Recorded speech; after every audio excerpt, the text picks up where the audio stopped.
Invite the Chair-Rapporteur of the Group of Independent Eminent Experts on the implementation of the Durban Declaration and Program of Action, Mr. Modiri. The floor is yours.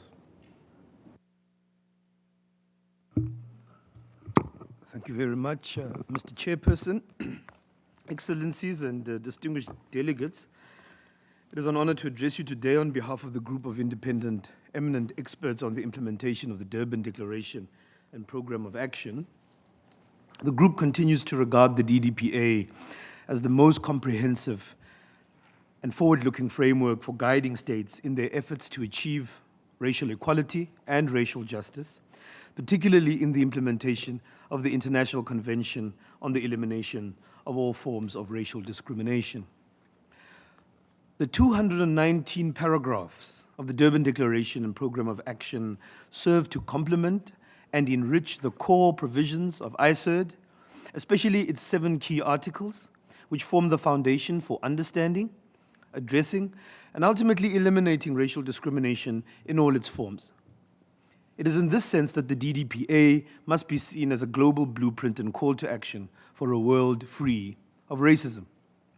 I am pleased, Mr. Chairperson, to present to you the outcomes of the Group's 11th session, held from 28th of April to the 1st of May 2025 in Geneva, along with some feedback from the Group's comprehensive study on the implementation of the Durban Declaration and Program of Action as we approach its 25th anniversary.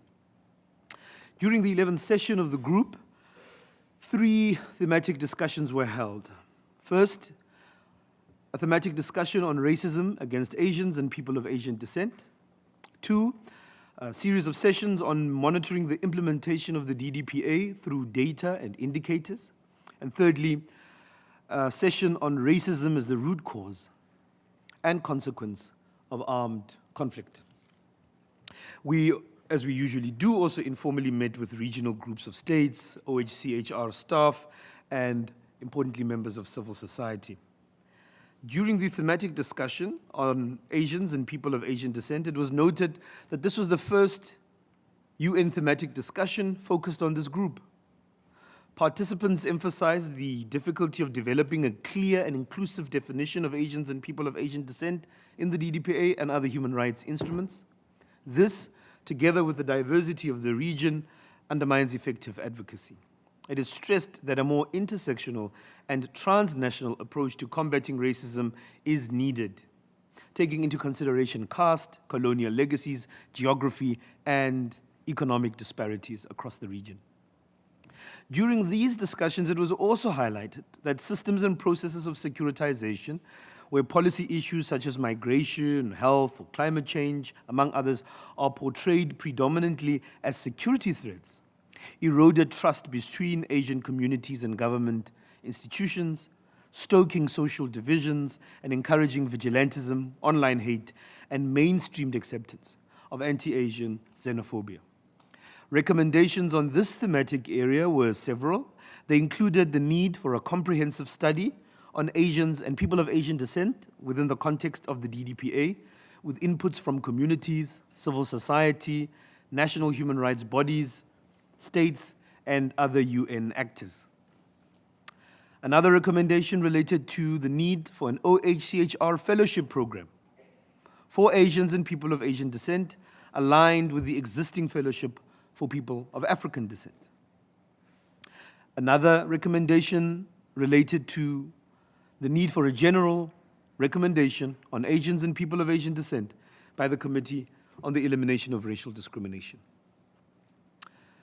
A final recommendation in relation to this thematic area was a recommendation to the Human Rights Council, treaty monitoring bodies, and special procedure mandate holders, as well as other mechanisms and bodies dealing with regional human rights, to take note of the human rights risks and racialized impacts of securitization processes and explore opportunities for early warning and prevention of human rights violation.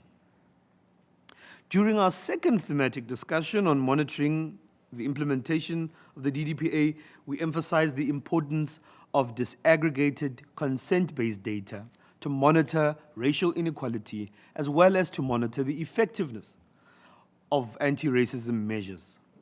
What cannot be measured cannot be easily improved. In this regard, the group has recommended and is looking into the need for the OHCHR to create a dashboard illustrating state acknowledgements and apologies for colonialism, slavery, and related atrocities, and the need for states themselves to develop and use indicators and independent monitoring mechanisms with input from the affected communities. Moreover, and in light of the group's mandate, including this group's advisory role to the Human Rights Council and the General Assembly, the group has proposed the development of an analytical and methodological framework, including relevant indicators, as a practical tool to support the monitoring of the implementation of the DDPA. The group firmly believes that such monitoring, including the review of activities undertaken by stakeholders at national, regional, and international levels, should be carried out by independent United Nations experts, such as the distinguished members of our group, as well as other mandate holders, who bring impartiality, expertise, and credibility to this important task. During the thematic discussion on armed conflicts, we discussed the role of racism and related crimes, of apartheid, persecution, genocide, how they occur before, during, and after conflicts. Peace agreements, we have noted, often fail when they ignore the underlying challenges of racial discrimination and xenophobia.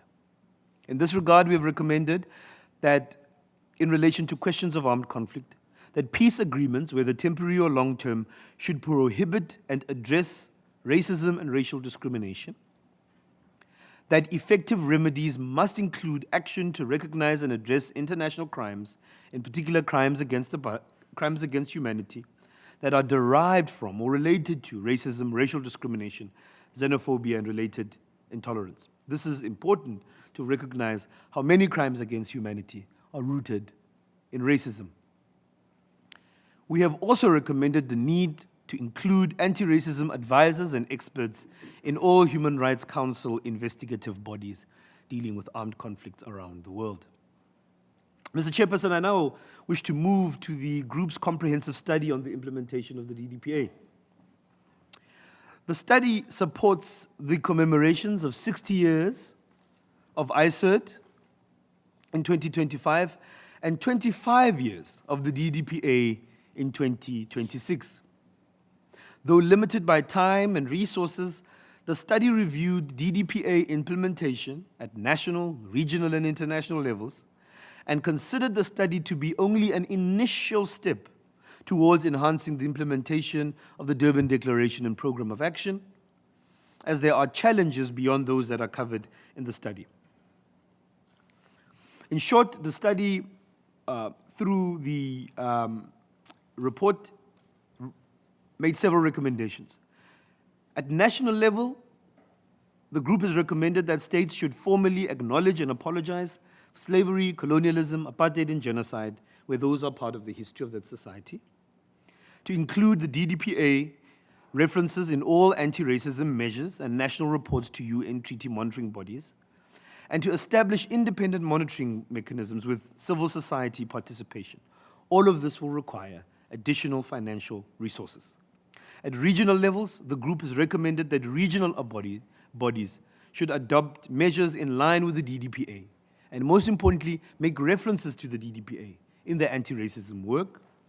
And with regards to the international level, the group has recommended that human rights mechanisms should reference the DDPA in their outputs, that the OHCHR should include the DDPA in all relevant publications, trainings, and briefings, and that it is important to implement the recommendation of the Human Rights Council Advisory Committee to develop an analytical and methodological framework to monitor and assess progress towards racial equality.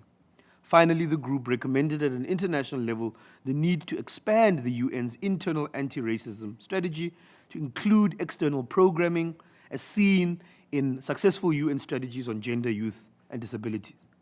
Mr. Chairperson, Excellencies, and distinguished delegates, our group remains deeply concerned by growing resistance to anti-racism efforts worldwide. The DDPA and ICERT offer a solid UN framework to counter this trend. We are mindful of today's geopolitical tensions, the UN's financial constraints, and the UN 80 reform initiatives. However, the group's recommendations must be reflected in the Human Rights Council and General Assembly resolutions. More than ever, now more than ever, we need political will and leadership to turn commitments into actions that make a real difference in people's lives. Thank you very much, Mr. Chairperson. I thank the Chair-Rapporteur of the Group of Independent Eminent Experts on the implementation of the Durban Declaration and Programme of Action for your statement.